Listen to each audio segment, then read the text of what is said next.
Hemmängde salam. Gelin bugün biz nemis dilinde atları öğrenelim. Yani nominatif. Atlar ver was, yani kim näme diýen soralara jogap berýärler.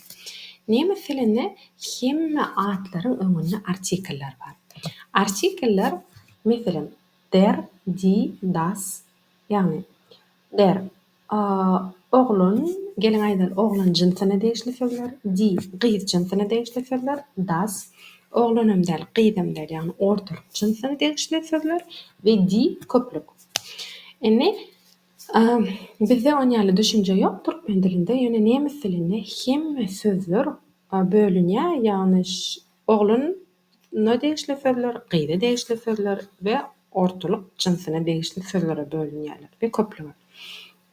Indi sözleri biz hemişe täze söz öwrenimizde nemis dilinde şu gün artikeller bilen öwrensek bize soň dogry gürleşmäge, sözlem dogry sözlemleri da gürlemäge bize gowy kömek edýär. Şoň üçin gelin häzir şu artikelleri gowy kelamyzda galarýar, gowy ýadymyzda galarýaly aňsat görnüşlerini seredelim. Birinji bilenem biz başlaly derden, ýagny oglun jinsyna degişli sözlerden. Gök renk bilen belledim. Gözümizde gowy ýadymyzda gowy galarýaly oglun jinsyna degişli sözler, ýagny gök renkde. Indi dimene bu hemme oglunlar, erkekler hemme şo oglun bilen baglanşykly sözler artikli der. Ýagny der Vater, kaka, der Opa, aty, baba, der Freund, dost, oglun dost, der Lehrer, oglun mugallim. Die 12 Monate, ýagny 12 aýymyz. 12 aýymyzyň hemmesiniň ine görüşmez ýaly artikelleri der, hemmesi oglun jinsyna degişli. Şoň üçin ýa tutmak bize aňsat bolar. Nebärde die artikeli, die 12 Monate, näme üçin die 12 ay bul köplük şeýledem. Şoň üçin die köplük, köplügiň artikeli. Indi der Januar, der Februar, der März, der April, der Mai, der Juni, der Juli, der August, der September, der Oktober, der November, der Dezember. Indi die Wochentage, ýagny hepdäniň günleri. Bulam hepdäniň günleri köplük, şoň üçin die, ýagny köplügiň artikeli. Der Montag, birinji gün. Der Dienstag, der Mittwoch, der Donnerstag, der Freitag, der Samstag, der Sonntag. Yani birinji gün, ikinji gün we şeýle. Bularyň hemmesiniň artikeli der, ýagny hepdäniň günleri oglun jinsyna degişli. Indi die Tageszeiten, ýagny günüň wagtlary, bir günüň dowamyndaky wagtlarymyz. Ýagny der Morgen, irden, der Vormittag, günortany çenli wagtymyz, der Mittag, günortan, der Nachmittag, bu günortanyň soňky wagt, ýagny öýlen, der Abend, akşam. Die Nacht, gece. Ine şu ýerde şu näme kadadan çykma bolýar, ýagny die Nacht, gece, Tageszeitine degişli, ýöne artikeli die, ýagny gece gyz jinsyna degişli. Indi die Jahreszeiten, fasllar. Der Winter, kış, der Frühling, ýaz, der Sommer, tömüz, der Herbst, güz. Indi die Himmelsrichtungen, ýagny ýeriň taraplary. Der Süden, günorta, der Norden, demirgazyk, der Osten, gündoğur, der Westen, günbatır. Indi das Wetter, ýagny howa. Das Wetter sözüň özü, howa sözüniň özüniň artikeli das, ýagny ol ortanjy jinsymyza degişli. Der Wind, şemal, der Regen, ýagyş, der Schnee, kar, der Sturm, tumanly, ýagyşly, şemally howa. Der Nebel, ümür, tuman, der Hagel, buz yağmak ya da don yağmak. Der blitz yıldırım. Der donne yani yıldırım çakanda gök gumurda yaraşa gumur demek. Der himmel asman. Şuların hemmeti oğlun cinsine değişli yani artikeli der indi die Wolke bulut ve die Sonne gün. Bunlar gayr cinsine değişli. Yani artikeli die. Das Gewitter de yıldırım çakmak. Bu ortankı cinsine değişli. Endi die Automarke maşinlerin markaları hem artikeli der. Yani der BMW, der VW yani Volkswagen, der Mercedes, der Audi ve alkogolik içkilerimiz. Der Wein, vino, der konyak, der Sekt yani gazlı vino, der vodka, der Champagne, das Bier yani piva. Piva ortak cinsine değişti. Yani kıydım der, oğlunum der. İnne şehirde burada belki çetinmeyle atlar yani ne mesela Türkmen dilinde bizde atlarda cins atlar var ve has atlar var. Bizde mesela has atlar adam atları, yer yurdu atları ve şu şeyle ulu harf bilen yazılan atlar yani. Cins atları bizde küçük harf bilen yazılıyor. Yani nemis dilinde hemme atlar cinsem, hasım atlar hemmesi ulu harf bilen yazılıyor. Nemis dilinde küçük harfler mesela işlikler küçük harf bilen yazılıyor. Yani atlar ulu harf bilen. Mesela mene kış, yaz, gün orta, demirgalık, şemal, yağış, kar, şuların hemmesi nemis dilinde ulu harf bilen yazılıyor. Bizde Türkmen dilinde şu cinsatlar yani küçük bilen yazılıyor. Yani nemis dilinde yazılgan çıkarma hemme atlar ulu harf bilen yazılıyor. Inni berdine yine görüşümüz ýaly gökrenk bu hem häzir dowam etýär oglun jinsine değişli sözleri öwrenmäni aňsatlyk bilen öwrenmäni. Yani bular näme? Bular goşulmalar. Eger-de biz sözleriň ýyzynda şu goşulmalary görsek, onda biz şonuň artikeli der diýip pikir edip bilersiz.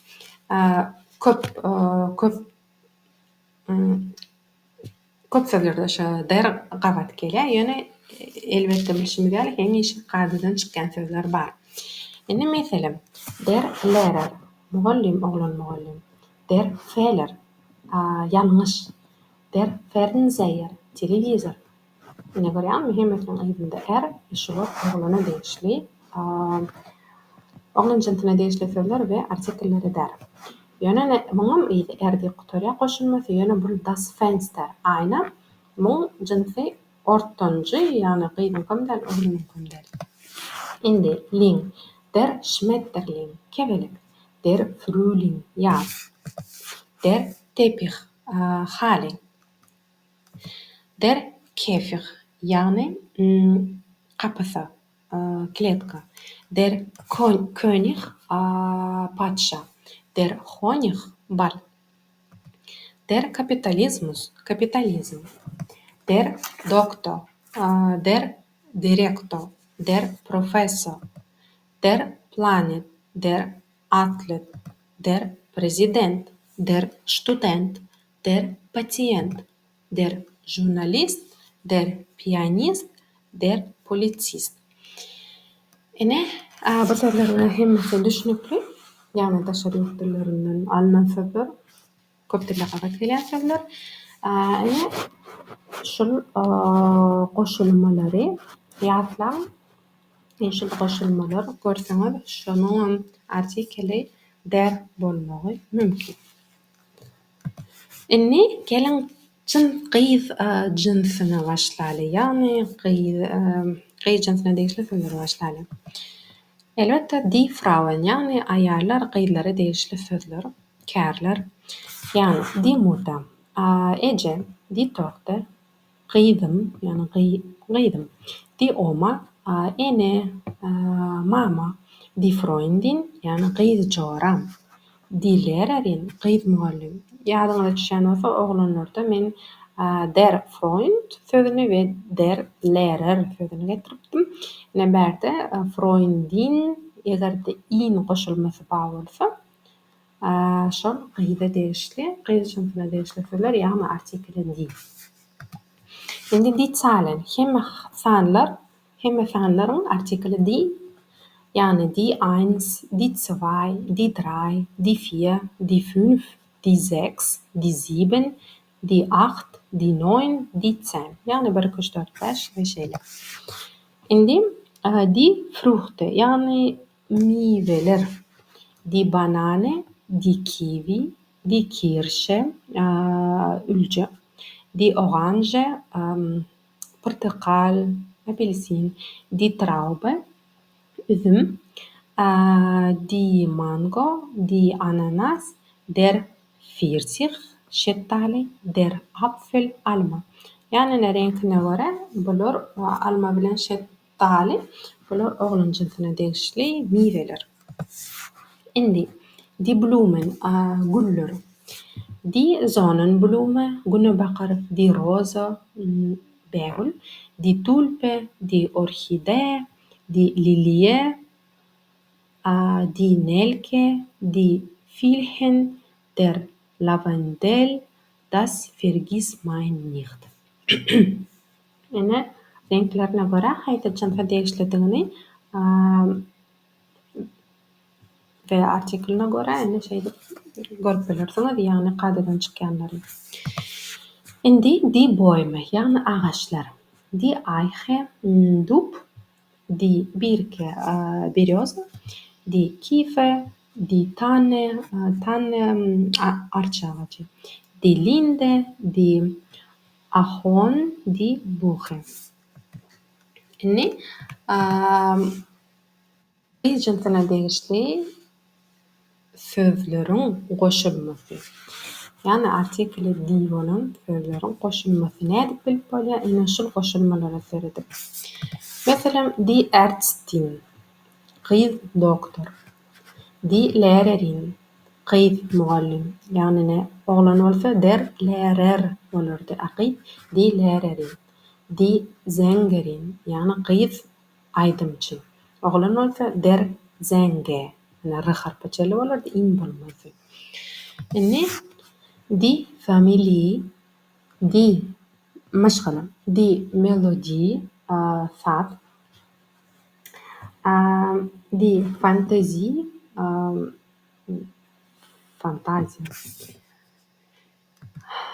die Musik, die Physik, die Politik, die Nation, yani millet, Diskussion, yani gurrun, die Position, Wedipe, ya da nämen tarapynda, die Blume, die Lampe, gül, die Lampe, çırı, die Liebe, sevgi ve der Junge, yani yaş oğlan. Ene bularyň goşulmasy ýöne ene kadadan çykýan görnüşi. Die Bäckerei, yani çörek, bulka satylýan magazin. Die Metzgerei, et satylýan magazin. Die Existenz, yani barlyk, bar bolmak. Die Konkurrenz, yani konkurensiýa, gidişmek. Die Nacht, gece. Die Kraft, güç, kuvvet, der Moment, yani pursat. Yani ine goşulmalary t, sözüň gotorşy t harp, goşulmada däl, sözüň gotorşy t harp. Yani kadadan çykýan görnüşleri. Die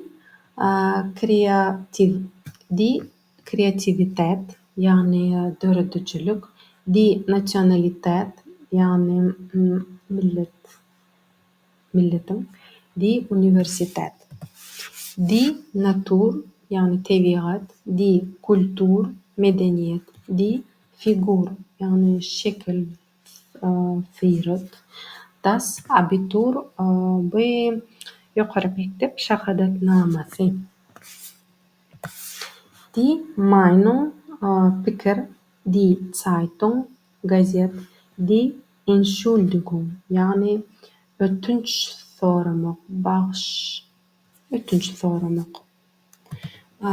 Die Dankbarkeit يعني minnettarlık. Die Möglichkeit mümkünçilik. Die Freiheit erkinlik. Die Sicherheit xavfsizlik. Die Krankheit hastalık. Die Freundschaft dostluk. Die Mannschaft sen topuron, komandan. Die Belegschaft işgärler.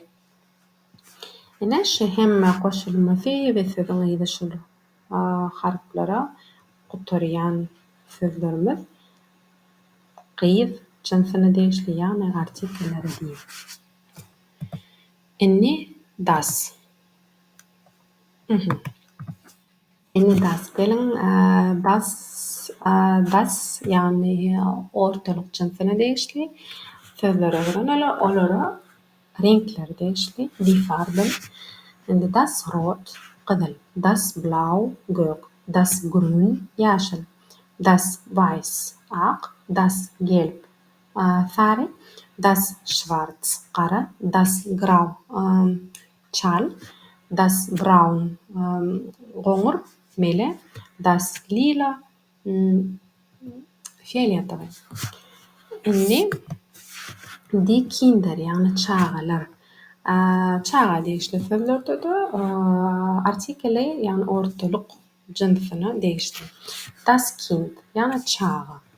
Das Baby, bebek. Das Mädchen ýagny kiçijik çaga, gyzjak çaga. Indi hemme harflarymyzyň artikeli das. Ýagny hemme harflarymyz ortalyk jynsyny degişli. A, B, C, D hemme beýlekiler. Indi berde goşulmalar ýagny ortalyk jynsyna degişli goşulmalar. Egerde sözüň ýyzyny şu goşulmalary görseňiz, onda olaryň artikeli das. Egerde kadadan çykýan ýerleri bolmasa. Das Instrument, das Medikament, das Häuschen. Yani das Tischchen, das Äfflein, das Büchlein. Yani şu ýerde hen we lein goşulmalary näşelikdi. Bular sözü kiçijiklik berýärler. Yani öýjağız, stolçyk, maýmynçyk, kitapçyk. Egerde şu sözleriň ýyzyna şu goşulmalary görseňiz, onda olaryň artikeli das we o sözler ýagny kiçeldilen. Indi nis, das Zeugnis, ýagny şahadatnama. Das Ergebnis, ruhsat bermek, ruhsat. Das Museum, das Zentrum, das Auto, das Radio. Köp sag bolun. Peýda bolandyr diýip umyt edýärin. Şeýdip artikelleri ýatlamak ansat bolar diýip pikir edýärin. Sag bolun.